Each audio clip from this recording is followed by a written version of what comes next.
జీవితంలో మధ్యాహ్నం 50 లోపు రామాయణం పూర్తి చేశాడు. ఇంకా చాలా విషయాలు మనం మాట్లాడితే కదా. అవును. మూడోది ఏమిటి, రాత్రో చోర ప్రసంగం. దొంగల గురించి మాట్లాడుకోవాలి. ఎంత దారుణం. పెద్ద దొంగ ఎవరు? కృష్ణుడే కదా. కదా. దొంగ గురించి ఏమిటి మాట్లాడుకునేది అంటే, శాస్త్రం చెబుతుంది చోరాగ్రగణ్యం శిరసానమామి. ఈయన అగ్రగణ్యుడు అంట, పెద్ద దొంగ అంట. ఏమిటి పెద్ద దొంగ? ఆయన దొంగతనం చేస్తాడు. మనలో ఉన్న చెడుని కావచ్చు, మన ఆయుధాయాన్ని తీసుకుంటాడు, మన చెడుని తీసుకుంటాడు, మన పాపాన్ని తీసుకుంటాడు. మీకు ఒక సంఘటన చెప్తే బాగా పట్టుకుంటారని చెప్తున్నా. లాంగ్ ఎగో ఒక 15-20 ఏళ్ళు అవ్వచ్చు. బృందావనంలో రాధాకుండ్ దాస్ అని ఒక ఆయన అమెరికన్. మేము గోవర్ధన పరిక్రమ చేసి అలసిపోతాం కదా ఎండలో, 21 కిలోమీటర్స్. అది తిరిగితే మరి అలసలు వస్తుంది, చెప్పులు కూడా వేసుకోం కదా. ఇంకా ముఖం వాడిపోయింది. ఆయన కనపడ్డారు. తక్కువ మేము సాష్టాంగం చేశాం, ప్రణామం చేశాం. ఎందుకంటే ఆయన ఇచ్చిన లెక్చర్స్ని నేను తెలుగులో ట్రాన్స్లేట్ చేసేవాడిని తిరుపతిలో, కాబట్టి గుర్తుపడతారు. వారు ఇప్పుడు లేరు, నో మోర్. ప్రభుపాద వారి శిష్యులు అమెరికా.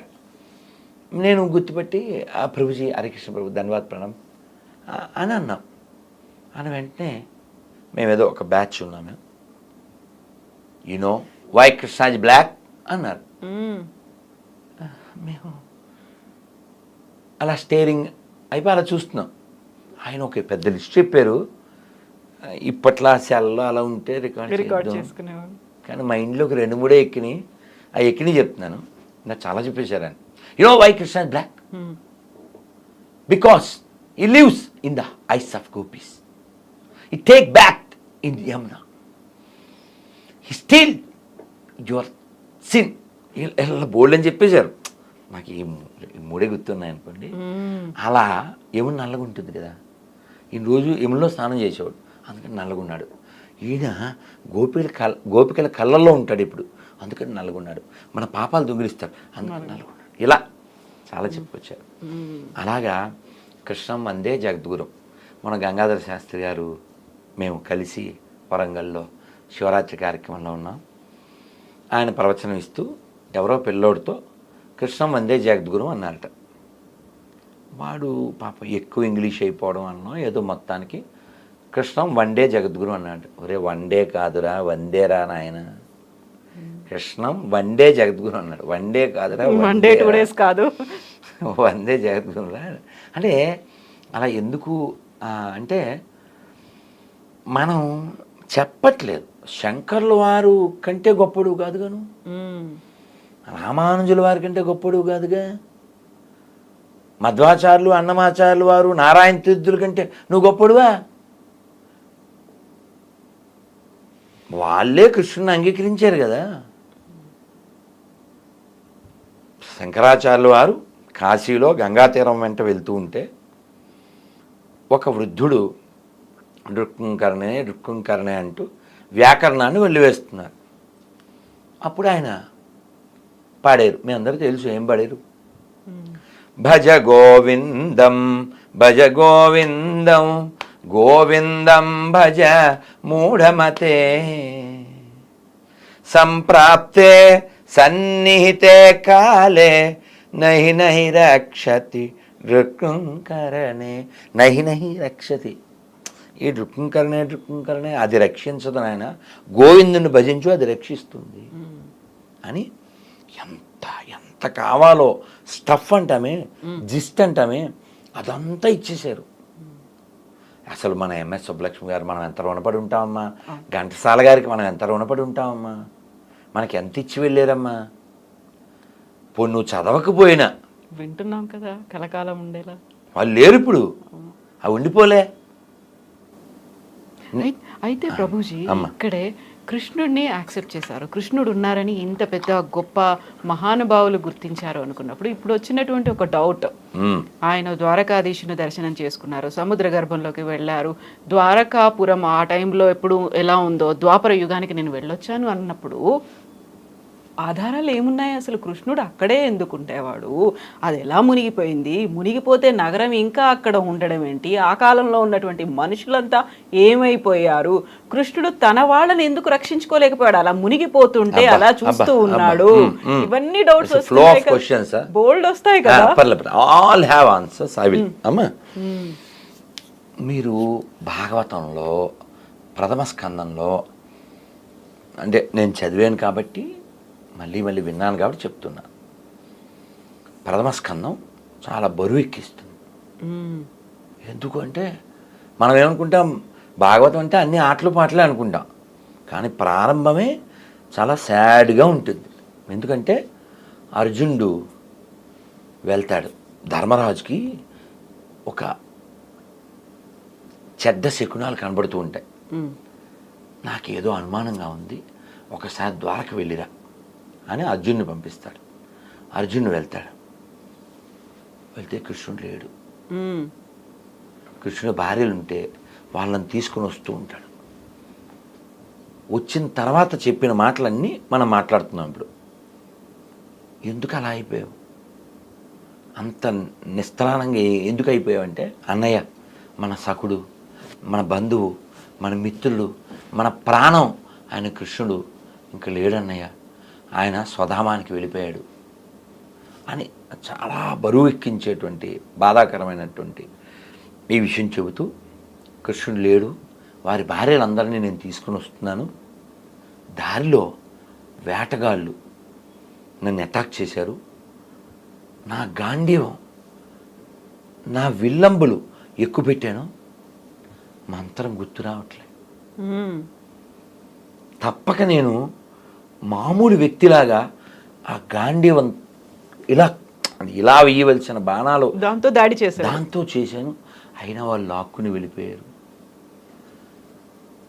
ఇన్ని రోజుల నా విజయం నాది కాదన్నయ్య, ఆయన ఉండబట్టి కదా ఇదని. నేను ఆయన ఉంటే నేను హీరో, ఆయన లేకపోతే నేను జీరో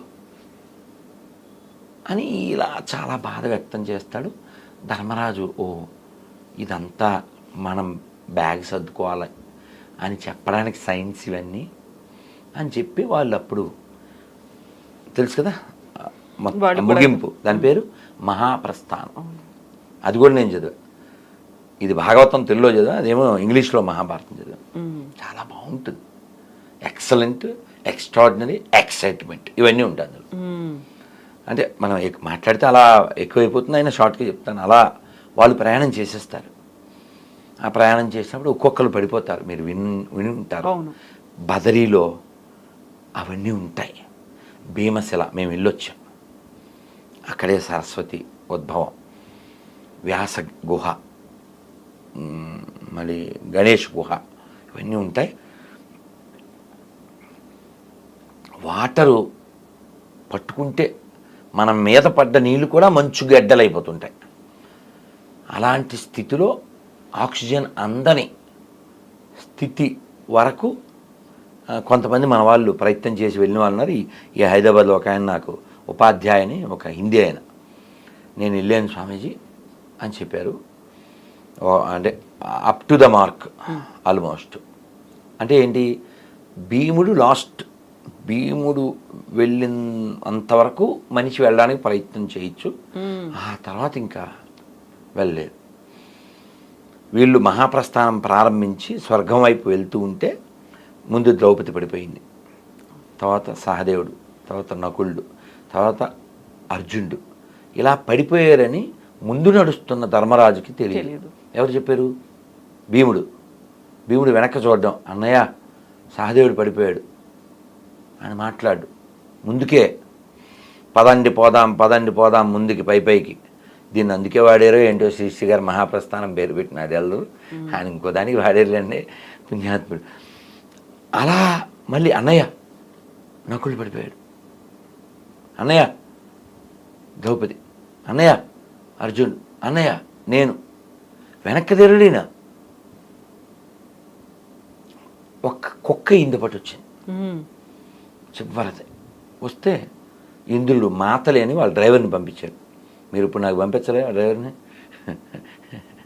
అలా పంపిస్తే ఆయన వచ్చి సార్ ఎక్కడ సార్ అన్నాడు ధర్మరాజుని. ఇది కూడా ఎక్కుద్ది అన్నాడు. చాలా ఊరుకోండి, మీకు ఒక్కరికే వచ్చింది ఇది అవసరం. ఒక్కల స్వర్గమైన సార్ ఊరుకోండి అన్నాడు.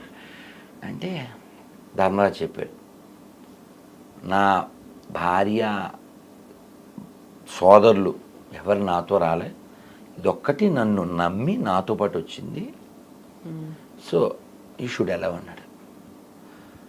లేదు సార్ నాట్ అలౌడ్ అన్నాడు. అయితే నేను రానన్నాడు. ఏమన్నా బుర్ర ఉందా సార్ మీకు, కుక్క కోసం స్వర్గం వదులుతాడు ఏంటి సార్ ఎవడైనా అని ఇంద్రుడు వచ్చి చెప్పాడు.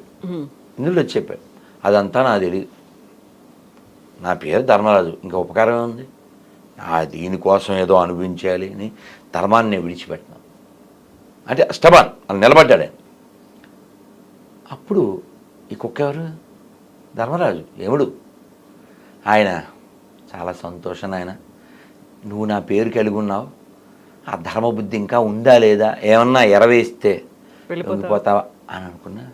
I'm proud of you my son, వెళ్ళినాయన అని చెప్పి, రాజా ధ్రువంతే నరకం అని శాస్త్రం. రాజు, a king must visit hell అమ్మ, అది రూలు. ఏ రాజు అయినా నరకానికి వెళ్ళి రావాల్సిందే, ఎందుకంటే ఏదో విధంగా దోషం జరిగి తీరుతుంది, ఈ మస్ట్ విజిట్. అలా ధర్మరాజు కూడా అలా నరకాన్ని విజిట్ చేసి మళ్ళీ వస్తాడు.